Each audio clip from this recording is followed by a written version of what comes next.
Rob here at etrailer.com, and today you're going to be taking a look at the CURT Class 3 Custom Fit Trailer Hitch Receiver on our 2019 Mazda CX-9. Now here's what our hitch is going to look like once we have it installed. It's going to have a really clean, almost factory appearance to it because the cross tube is going to be completely hidden behind the bumper, and all we're going to see is that receiver tube sticking out.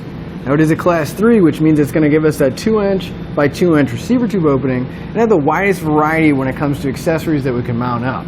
If we need to make some room inside of our Mazda, we're going to put a cargo carrier on here and move all the gear to the outside.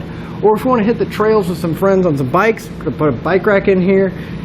Or if we need to move a trailer, we can put a ball mount in here. But regardless of how or what we're going to be using our hitch for, we're going to be mounting all of our accessories to the hitch pinhole here on the side. Now the hitch is going to accept a standard 5/8 pin and clip. Now these do not come with the hitch, but you can pick them up here at etrailer.com along with some locking devices and anti-rattle devices to make sure your accessories are secure and they're not going to move around inside the hitch making a lot of noise. Now if you are going to be towing a trailer, you need a spot to hook up your safety chains. And here we have a plate style welded to the bottom, and we got plenty of room to get most size hooks on or off. Now if you're looking for a hitch for your Mazda, you want to make sure that it's going to be up to the task that you put it to, regardless if it's going to be towing a trailer or carrying some gear in a cargo carrier.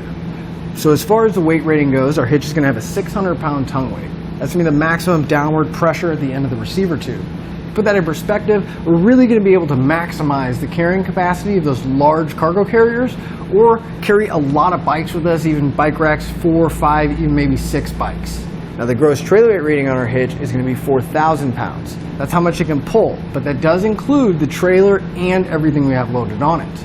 Now the hitch is designed to work with weight distribution systems as well, and that's going to be a separate component that's mounted on your trailer. And the weight is going to stay the same.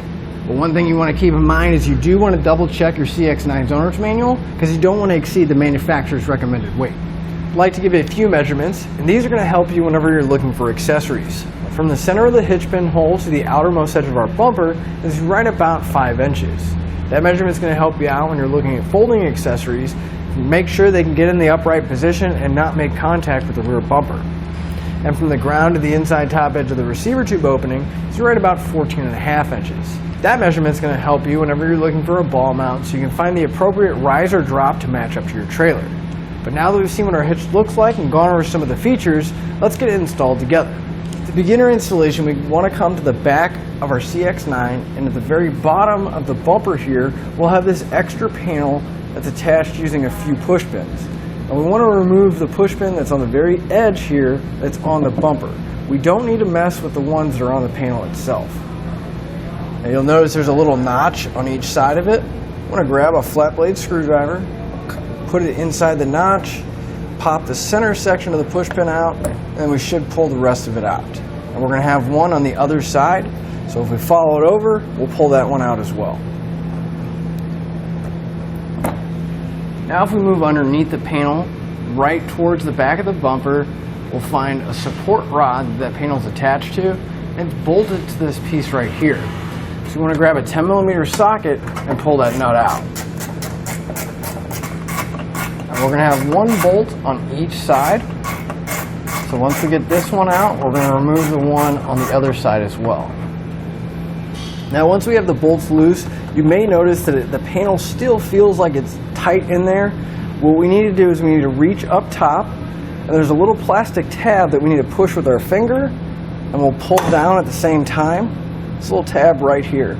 It's just keeping it from coming down. And we want to push that tab so we don't rip it out of there. But we'll take the other tab out and we'll put this panel aside. Our next step is going to be lowering the exhaust. Well, we don't want to come down too far and cause any damage, so I'm going to put a support strap up. You just want to find a solid point somewhere on the vehicle that we can hook the strap to. Then I'll tighten it up until we get the exhaust down. But if we come to the muffler and we go to the side towards our tailpipes, we'll have a hanger that's going to be towards the back of our vehicle on each side. And then we're also going to have another hanger that's going to be towards the front of the muffler, towards the front of the vehicle.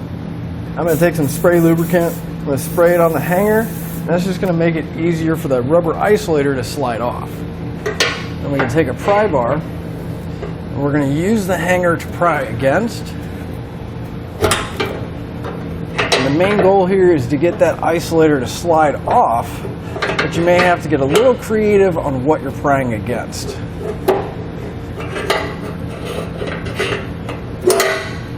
Now that we have this one off, we're going to repeat it for the forward one and the two on the other side. And I'm just going to loosen up my strap so we have plenty of room above the muffler on each side of the frame rail. Now that the muffler's out of the way, if we look at the top of our frame rail, we'll have a large hole that's towards the back of our bumper, and if we move forward, we'll have an oval hole that's going to be towards the front. Those are going to be our two mounting locations. They're going to be exactly the same on each side. We need to get our hardware in place, so we want to grab our pull wire. What I like to do is just kind of estimate about how long it is. I'll put a slight bend in it. I'm going to take the coiled end, feed it towards the large hole. And the goal here is to have the coiled end come out just like that. I'm also going to put an end towards the tail so it doesn't go in and we have two ends sticking out of the frame rail. We'll grab our square hole spacer block, slide it over the pull wire, and slide it into the frame.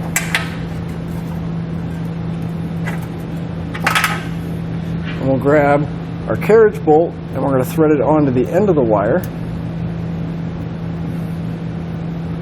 And we'll push that into the frame as well. We'll grab the end of our pull wire and we'll pull it down until the bolt drops down through the frame. Now the last mounting point towards the rear is going to be a little bit different. Still going to use the same hardware and our pull wire, except this time we're going to take our spacer block, slide it over the pull wire first, thread our carriage bolt in place, put the bolt into the frame, followed by our block.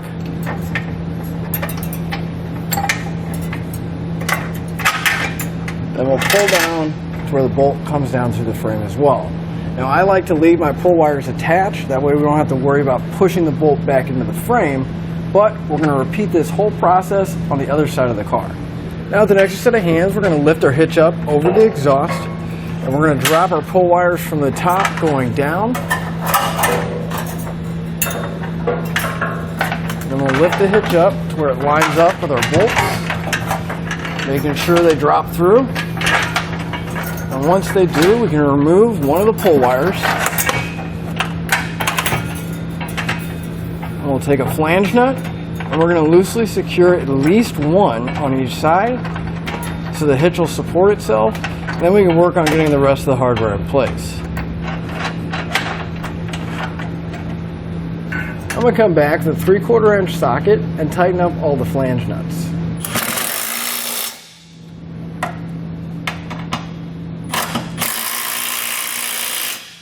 I'm going to come back with a torque wrench and I'm going to torque all my hardware down to the specified amount in the instructions. So I want to make sure you go back and repeat that for all your remaining hardware. I'm going to spray a little bit more spray lubricant on the hanger and on the rubber isolator. Then we can lift our exhaust up and slide it back into place. Now it may be a little difficult to get some of the other ones back in just because of the angle they're at. Kind of have to push that isolator to the side. So I suggest getting one side on at a time because we can actually just pull our muffler over, give us a little bit of room to get it hooked on. And then finally we can remove the support strap that was supporting the exhaust, and that'll finish up your installation and your look at the CURT Class 3 Custom Fit Trailer Hitch Receiver on our 2019 Mazda CX-9.